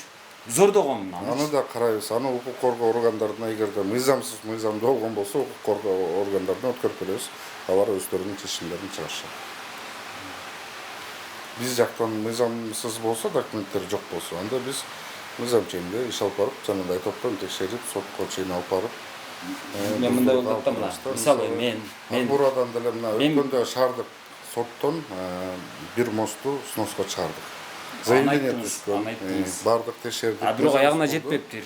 Аягына жеткенде биз городскойдон сноска чыгарып атабыз, утуп атабыз да. Эми биз областнойдон деле утабыз, анткени тиги мыйзамсыз документтер жок. Верховныйга барсак деле утабыз. Ошентип анан кийин Верховныйдан чыккандан кийин аткаруу баракчасын алып туруп, буздурууга. Кечээ сиз анализ кылып кызыгып көрдүңүзбү? Ошол сиздер айтып аткан көпүрөлөр барбы экен, ошол баягы сууну бөгөп калган көпүрөлөрдүн арасында? Баягы сиздер мыйзамсыз деп сотко берип аткан көпүрөлөрдүн тизмесинде мына дарыя боло турган болсо, мисалы муноосу бөгөп калды дейли, мына жерден анан ашып чыкты. Мисалы мына ошол сиздер мыйзамсыз деп аткан көпүрөлөр бөгөп калбай эле аларды көмүү эле кетпедиби азыркы суу аябай. Мен ошону айтып атам, көмүш үчүн ал үстүнөн ашты. Ал деген сөз эмнени далилдеп атат? Ал тайыз дегенди далилдеп атат да, жапыз дегенди. Жапыз курганга акысы жок да, аны ашып өткөнгө чейин мына жагынан да эки жагынан өттү дейм ал. Ага ким баа берет мына ушуга? Мен ошону түшүнбөй атам. Кечээ Ноокаттагы дагы ошондой болгон. Ноокатта дагы кичине мындай чучуктай тешиги калган, ал бөгөлгөн, суу анан көлмө болгон, анан кийин мындай баягы айыл тарапка жирип кетти мындай кылганда. Мөндөрдөн МЧС заключение бериш керек экен мага кандай болгончу. Макул, рахмат. Жакшыраңыз. Хорошо. Ушундай да. Орган көп, бардыгы көзөмөлдөөчү, бардыгы биз надзор кылабыз дейт, бардыгы биз көзөмөлдөйбүз дейт. А бирок көзөмөлдөгөн киши жок да, баягы койчу көп болсо кой арам өлөт дегендей. Анан азыр бул дагы айтып атат. Биз көзөмөлдөйбүз деп. А эмнени көзөмөлдөдүң? Эми кандай кыласың? Көзөмөлдөбөпсүң буга чейин. Көзөмөлдөбөгөнүң үчүн анда сага жаза колдонулабы деген сөз бар да. Булар бекер иштеп аткан жок да, булар айлык алып отурат да. Мына бажыдан акча түшүп атат, салыктан акча түшүп атат, базардан акча түшүп атат. Ошол акчалар айланып келип айлык болуп казынага түшүп, казынадан анан буларга айлык болуп берилип атат. Өкмөт буларды ишке койгондо айтып атат, айланайын, сен мына жактагы тартипти көзөмөлдөп берчи. Мен сага креслону берейин. Мындай кылып туруп жаркыратып кабинетиңди ремонттоп берейин. Айлыгыңды берейин, креслоңду коюп берейин. Күн ысыкта ысып кетпе, кондиционериңди коюп берейин. Астыңа машина, кызматтык машинаны коюп берейин деп атат. Анан кышында үшүп калба, жылуулап берейин деп атат. Ошонун баардыгын кылып берип атабыз. Баардыгына жанагы эмени келтирип атабыз. Болгондо да мондай сыйда сонун кафелерди коюп берип атабыз. Анан айтып атабыз болгону. Мына жактагы иретсиз курулуштарды сен көзөмөлдөп берчи айланайын. Мына жакта өз билемдик болуп, башаламан болуп кетпесинчи деп атат да мамлекет. Биз айтып атабыз ошону. Десек, анан булар келди. Макул, мына мен кыламын. Туура айтасыз. Мына мен ошол көзөмөлдү мен жүргүзүп берем деп. Мыйзамсыз курулуштар болбойт деп келишкенден булар. Анан келгенден кийинки абал ушул. Мыйзамсыз көпүрө турат, дагы мыйзамсыз көпүрө турат, мыйзамсыз курулуштар турат. Булар кимди карап атат? Жалаң эле жанагы бирөө келип бир курулуш кура турган болсо, бир строительный фирма. Ошону барып баса калышат. Себеби аларда акча бар. Жөнөкөй баягы майда, бирок маанилүү курулуштар бар да мыйзамсыз. Аларды да иретке келтириш керек да. Ушуга окшогонду акыры айтыш керек да эми. Шаардык прокуратурага келсең ушинтип кабат-кабат ключ коюп алган чатакта. Же бирөө жооп берип койсо гана.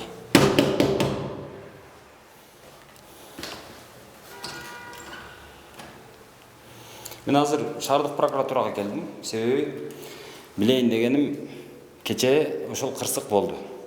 Кырсыктын кесепети болду. Анан кырсыктын себептери аныкталыш керек да. Анан ошого жараша алга баа берилиш керек. Салам алейкум. Саламатсызбы? Мен атым Идрис. Адатта мен прокуратурага барсам ушул жактан жооп берет деп ушул жака жөнөтөт да. Ошон үчүн мен түз эле ушул жака келдим. Кечеги сел боюнча мага жооп бере турган адам барбы? Ошол кылмыш козголду, эмне болду, эмне болот дегендей. Бирөө туруп турасың? Ооба, туруп турам. Анан кырсык болду. Кырсыктын кесепеттери болду. Эми анын себептери аныкталыш керек дагы, ошол себебине жараша баягы юридикалык баа берилиш керек да, менин оюмча. Ошон үчүн мен азыр Ош шаардык прокуратурасына келдим. Анан өзү биз прокуратураны мынтип түшүнөбүз. Прокуратура бул жазалоочу орган дейбиз. Же болбосо прокуратура бул мыйзамдуулукту көзөмөлдөгөн орган дейбиз. Бирок көп учурда прокуратура бул кылмыштардын же мыйзамсыздыктардын алдын алуучу дагы орган да. Мына ошону унутуп коебуз. Азыр эми булар кандай чара көрсө дагы ал бир жагынан мыйзамдуулукту орноткон болот. Же болбосо мындан кийинки боло турган кырсыктардын алдын алган болот да. Ошон үчүн келип бирөө сурайлычы бул эмне кыласыз деп. Азыр бирөө айтып атат бул шалакылык деп, бирөө айтып атат эми ыймандан деп. Адамдардын ыйманы бузулуп кетти деп. Же прокуратура да ошентип отурабы, Кудай билет аны. Эми ушул нерсени акыры айтышыбыз керек да эми. Айлык берип чоңдорду жалдап отурабыз. Айлык берип баягы балдарды окутуп атабыз, контрагын төлөп. Биз бул кырсыктар азыр мен ачык айтат элем. Бул биздин паракорчулугубуздун, биздин билимсиздигибиздин, биздин шалакылыгыбыздын, биздеги чоңдордун коррупциясынын көрсөткүчү, ошонун натыйжасы, ошонун кесепети деп айтат элем. Ишенбесеңиздер өзүңүздөр көрүңүздөр. Мынау мисалы мыйзамсыз, наркысы мыйзамсыз, документи жок, эч кимден уруксат алган эмес. Мунулар мурдагы мыйзамсыз курулган көпүрөлөр, ошолордун орду, үстүн жапкан убагында кайсы бир ишкер ага уруксатты беришкен, көздү жумушкан, балким коюн жеп алышкан. Анан кийинирээк бийлик алмашкандан кийин ушунун бардыгын алган контейнерлерди, а бирок астындагы мунулар кала берген. Азыр мына жерде Ак Буурада айып жок өзү. Ак Буура ал селди батырды. Ак Буура көтөрдү. А бирок Ак Бууранын ичин мынтип бетонго толтурган, Ак Бууранын жанагы ар жерине көрүнгөндөй кылып өзү каалагандай жанагы курулуштарды кура бергендин кесепети болду. Өзү негизи Ош базарынын, Оштогу администрациясы мына ушул жерде. Мына дубалдын артында эле ошол дарыя агат. Азыр ошол администрациянын өзү дагы ошо селге көмүлүп, азыр жууп тазалап отурушат экен. Базарком жок дейт, мына жакта жүрөт дейт. Азыр издеп тапканга аракет кылалы. Бизде ошол эле суроо. Базарком, базардын дирекциясы элден жанагы акчаны алышат. Мынабыз бар деп. Мынча сомдон төлөгүлө деп. А бирок муну жанагы кепилдикке алышканбы, кепилдик фонддоруна мындай коюшканбы, акча төлөгөнбү, азыр эми кепилдик фонддору буга жардам береби, же болбосо базардын администрациясы өзү мына өзүнүн ишкерлерине, соодагерлерине азыр келтирилген зыяндар боюнча бир кайсы бир бөлүгүн мойнуна алабы, ошол жактары кандай болот деп сурайын дедим эле. Азыр бул жакта көрүнбөйт.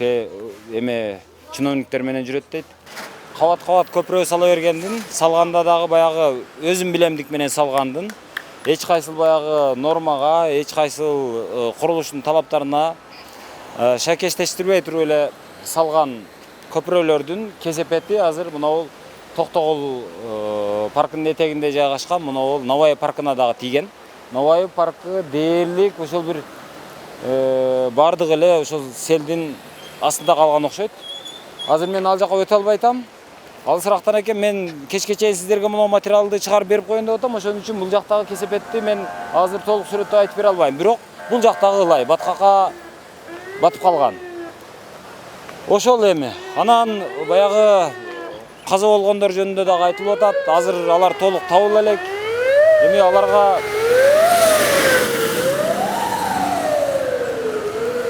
эми Кудай өзүнүн рахматын алсын аларды. Бирок эми ал жагы кырсык. Бирок ал боюнча азыр Ош шаардык милициясы кылмыш ишин козгоптур. Прокуратура бул боюнча азыр текшерүү иштерин баштадык дешип атат. Эми прокуратура ошону менен катар мына мыйзамсыз курулуштарга кандай баа берет? Анан ошол курулуштарды өзүм билемдик менен курулган курулуштарга көзөмөлдөбөй койгон, шалаакылык кетирген, же болбосо анча-мынча мына тамагынан алынып калып, оозу булганып, анан кийин уруксат берип койгон чиновниктерге, ошол органдарга, ошол кызматтарга карата кандай чара көрөт? Ал жагы бизге белгисиз. Өзү негизи прокуратура дегендин жанагы жазалоодон тышкары, мыйзамды көзөмөлдөөдөн тышкары алдын алуу деген дагы функциясы бар. Азыркы мынага окшогон иштерди, мыйзамсыз иштердин баардыгын убагында прокуратура өзү деле жакшылап көзөмөлдөй турган болсо, мындай иштер болмогон эмес. Эми мындан кийин дагы ушудан жыйынтык чыгарып, прокуратура азыр ушуга адекваттуу баа бере турган болсо, мындан кийин ушундай кырсыктар болбошуна дагы бир жолу мындай бир кадам ташталган болот эле деп ойлойм. Бар болуңуздар эми. Аманчылык болсун бардыгыбызда.